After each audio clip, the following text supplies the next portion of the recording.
상담들이 많이 있는 줄 몰랐습니다. 자주 아침 예배 때나 행사를 자주 불러서 이렇게 우리 직원분들한테 좋은 찬양 함께 나눴으면 좋겠습니다. 우리 멤버 다 사진 찍어놨죠? 기억해 주시고 너무 흥미로웠습니다. 처음에 우리 행정부에서 이 워크숍을 한다 해서 저는 굉장히 국장님께서 날짜를 잡고 하신다고 해서 굉장히 크게 기뻤었고 또 기대를 많이 했습니다. 여러분 병원하면은 어떤 부서가 진료 파트에 있는 분들이 병원의 중심이라고 생각할 수 있지만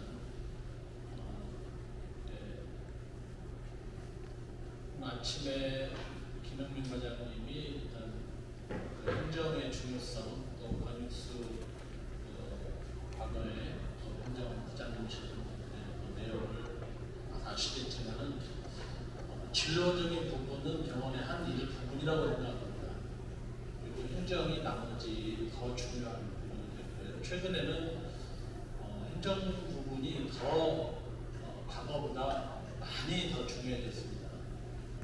지금 이번 병원에 크게 예수병원에서 하게 되는 사업 중에 하나가 소아전문센터잖아요.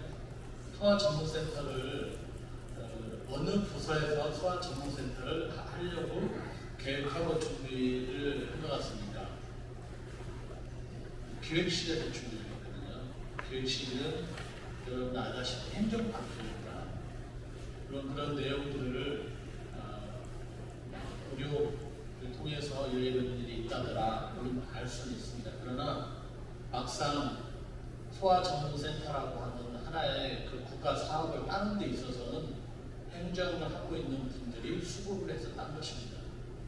그리고 지역 책임 의료기관도 저희 기획실과 또 여러 부서에서 관여된 분들이 노력을 하셔서 하는 것이죠. 이것은 단순하게 의사와 간호사의 그런 진료적인 면을 떠나서 병원이 발전하는 데 있어서 굉장히 중요한 역할을 하고 있다라고 하는 부분들을 여러분들이 알고 계셨으면 좋겠다 생각합니다.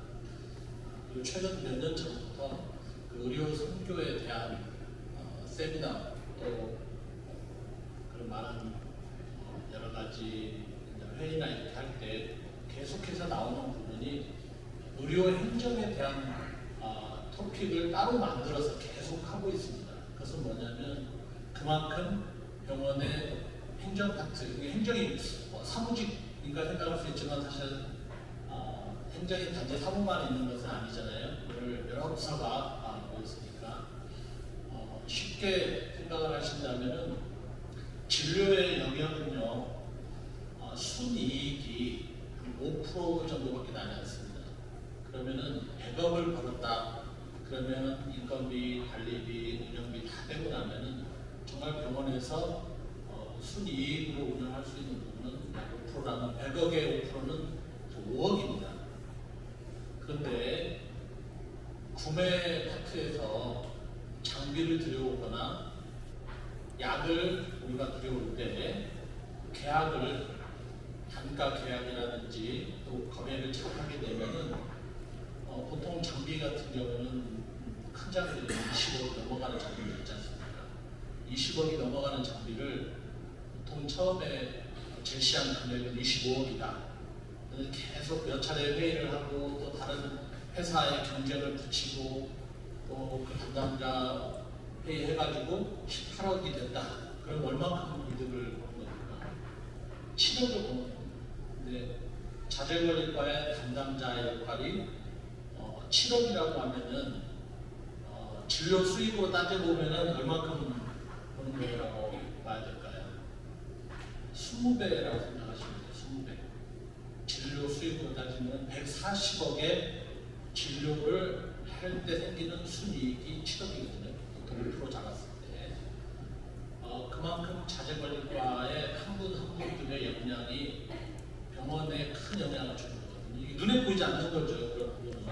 왜냐하면 처음에 가격을 제시했던 거, 그다음에 최종 계약한 금액 이 부분은 전혀 노출이 되지 않잖아요. 마지막 계약 얼마 했다는 것만 노출되는 거지. 처음에 얼마 가격을 제시했고 또 담당자가 얼마큼 노력을 통해서 그런 가격을 다운시켜서 병원에 도움을 줬다. 이런 부분은 사실 직접 관여된 분들이나 또 해당되는 집행부가 아니고는 알 수가 없는 내용입니다. 그러나 진료 수익은 눈에 다 보이죠. 누가 어떤 과장님이 몇 명의 환자를 진료했다, 수익이 얼마큼 났다. 이거 눈에 보이기 때문에 많은 사람들한테 관심을 받을 수 있습니다. 그렇지만 여러분들이 하고 있는 일은 지금 굉장히 중요한 일을 하고 있음에도 불구하고 눈에 보이지 않기 때문에 여러분들의 스스로가 병원에서의 한 작은 영역이라고 생각하실 수 있을지 모르겠어요. 근데 큰 영역입니다. 이번 기회에 그런 여러분들이 자부심을 가지시고 그만큼 여러분들 한 분 한 분들의 역량이 얼마나 중요한가를 많이 느끼셨으면 좋겠습니다. 제가 여러 차례 우리 병원의 앞으로 리더들을 키우는 다음 세대를 키워야 된다라고 하는 생각을 참 많이 갖고 있습니다. 저도 정식으로 퇴직하려면 한 10년이 안 남았습니다. 10년 정도 남았는데 지금 장원 국장님 몇 년 남았습니까? 3년 반. 네? 3년 반 남으셨습니까? 네. 여러분들이 의지하고 또 여러분들이 바라보고 있는 과장님들, 국장님들은 사실 5년 정도 지나시면 거의 다 퇴직을 하시고 안 계실 거예요. 그러면 여러분들이 이제 예수병원을 이끌어가야 될 그런 역할을 하시게 될 겁니다.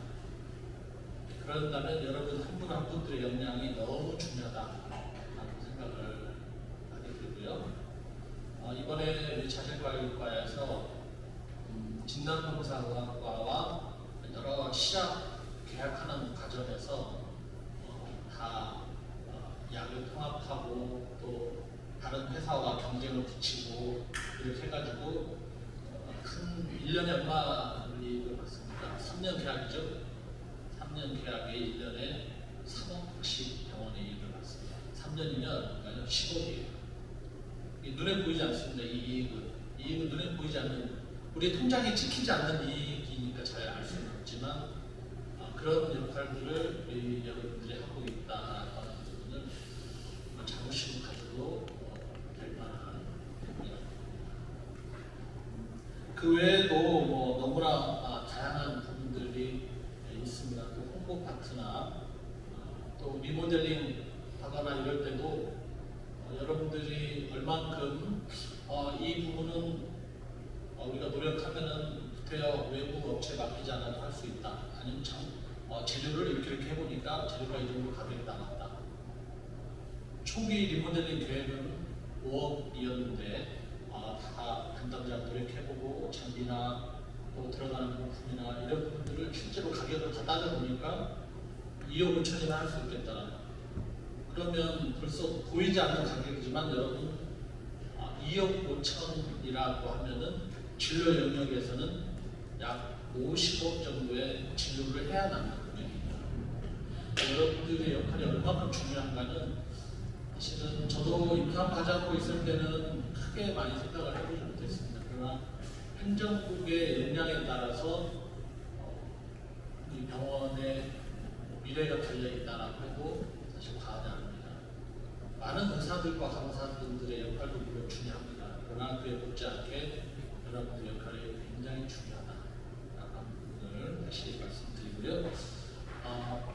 저희들의 입장에서는 지금 현재 과장님들이나 부사장님들의 입장은 좋은 인재를, 크리스찬 인재를 많이 키우는 것이 목적이고 또 여러분들이 그런 병원에서 그런 성장의 기회들을 많이 여러분들이 원하는 기회들을 병원에서 제공을 했으면 좋겠습니다.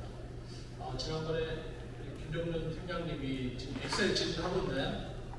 엑셀 교육이요? 끝나셨어요? 하고 계세요? 임상 과장님들도 굉장히 그 엑셀 교육 받는 걸 좋은 강의로 알고 받고 있다고 들었습니다. 그러니까 우리 내부에 그런 좋은 이 업무를 함에 있어서 효율적이고 또 능력자들도 다 있잖아요. 그런 분들을 좀 많이 세워서 앞으로 젊은 여러분들이 예수병을 이끌어갈 수 있도록 준비하는 과정을 많이 만들었으면 좋겠습니다. 그리고 이렇게 여러분 행정파트를 따로 모여서 이런 워크숍 시간을 갖는 것은 저는 너무나 중요한 일이고 올해 처음이잖아요. 아마 매년 여러분들 시간을 가졌으면 좋겠습니다. 여러분 스스로에게 자극도 되고 또 과거에 예수병원에서 트레이닝을 받은 의사 또는 간호사, 예수병원에서 근무했던 분들이 다른 직장에 갔을 때 그런 말씀을 많이 들었습니다. 엊그제도 그 얘기를 제가 들었는데요. 다른 병원에 원장님을 만나면서 그런 얘기를 들었는데 참 예수병원에서 근무했던 사람들은 굉장히 태도가 다른 것 같아요. 이런 얘기를 합니다. 어찌 보면은 환자를 대하는 태도도 물론 태도지만 일을 대하는 태도가 그만큼 진실되고 또 직업윤리관이 확실하다라고 볼 수 있겠죠. 저는 여러분들이 여기 근무하면 예수병원 근무하면서 그런 직업윤리관이 확실한 태도로 배우고 뿐만 아니라 기본적으로 의료 행정을 하는 부분으로서 어떤 이론과 실무를 잘 좀 경계하는 분들이 되었으면 좋겠다고 생각하고요. 장기적으로 모든 기관은 시스템으로 일해야 된다고 생각합니다. 우리 부서장님은 성격이 이러니까 우리 부서는 앞으로 이렇게 가고 또 우리 부서장님 이번에 바뀐 부서장님은 또 스타일이 이거니까 또 우리 부서는 이렇게 가고 그런 기관은 사실 건강하지 못한 기관이죠. 그러니까 여러분들이 현재 있는 위치에서 이 시스템을 잘 갖추어서 누가 부서장이 되더라도 누가 구성원이 되더라도 이미 그 부서에서 오랫동안 효율적으로 만들어진 그런 시스템 하에 그 부서가 운영이 된다면 사람에 관계없이 그 부서가 건강하게 잘 운영될 수 있을 거라고 생각합니다. 저도 이 전임의 원장님들이 이 병원을 우리 병원을 많이 발전을 시켰잖아요. 다 원장님들의 그 좋은 의사들이 있어서 발전을 시켰다고 생각을 하는데 저는 제 임기 동안에 그런 병원의 각 시스템의 정착이 잘 됐으면 좋겠다라고 생각합니다. 특히 우리 의료 행정을 담당하고 있는 분들이 이제 원장이 뭐라고 하니까 그 원장이 뭘 시키니까 그 일을 하는 것이 아니라 원래 그 부서에서 계속해서 꾸준히 누가 부서장이 되든 원장이 되든 관계없이 항상 그 부서가 발전하면서 시스템이 잘 갖춰진 채로 일을 했으면 좋겠습니다. 그래서 그런 부분들이 의사들은 실수를 하면 한 조한테 실수를 하면 끝입니다. 그러잖아요. 뭔가 수술하다 잘못했다면 그 환자 한 명으로 끝이 나요. 근데 행정이 잘못되면요 수천 명의 환자들한테 줍니다. 최근에도 그 응급센터와 관련된 일이 있었는데 그 전산 처리가 좀 일찍 되지 않아가지고 병원에 방문했던 많은 분들이 이 전산 처리가 되지 않음으로 인해서 한 달 동안 전산 처리가 안 돼가지고 병원의 응급센터의 등급이 떨어지게 되는 상황이 벌어졌어요. 그래서 이런 부분은 사실 그분이 고의적으로 한 것도 아니고 그렇지만 그럼에도 불구하고 그 한 분의 잠시 시스템을 충분히 확인하지 않음으로 생길 수 있는 그런 중요한 소용들이 생기거든요. 오히려 여러분들의 역할이 의료진보다도 더 중요한 역할을 하는 분들도 많이 계십니다. 자부심을 가지시고 책임감을 가지시고 해주시면 좋겠고요. 특별히 저는 최수승 과장님한테 참 감사하게 생각합니다. 왜냐하면 제가 그렇게 결제를 해서 이렇게 여기가 지불해 해주세요. 그러면 저한테 화가 왜 이 돈을 지불을 하냐고, 지불하면 안 된다고 저한테 얘기를 자주 하세요. 근데 저는 그게 너무 감사한 거예요. 제가 원장 한다고 해서 여러분 다 아는 건 아니잖아요. 여러분 아시다시피 제가 아는 영역은 제가 평상시에 격도 갖고 또 있었던 영역은 좀 알지만 제가 모르는 영역도 무지 많습니다. 그럴 때 실무를 담당하는 부서장님들이 아 그래 그냥 원장님 생각했으니까 알아서 했겠지 넘어가는 게 아니라 이건 좀 일반적이지 않다.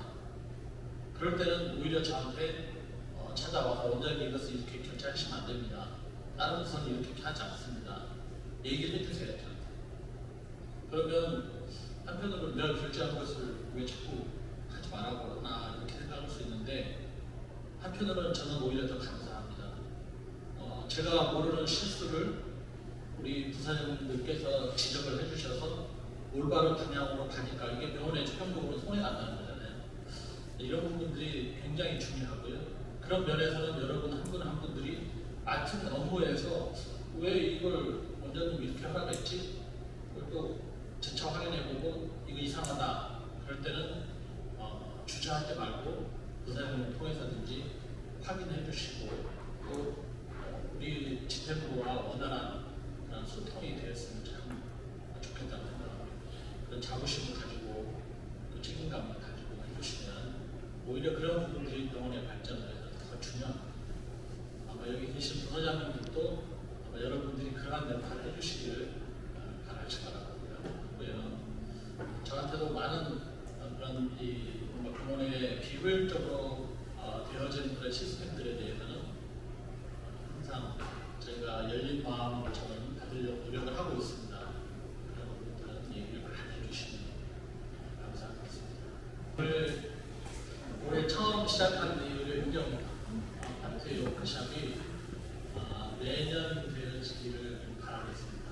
그리고 여러분들이 저는 정말 좋은 인재들을 발굴해내고 계속 성장해 가는 우리 행정 파트가 되기를 기도하겠습니다. 감사합니다.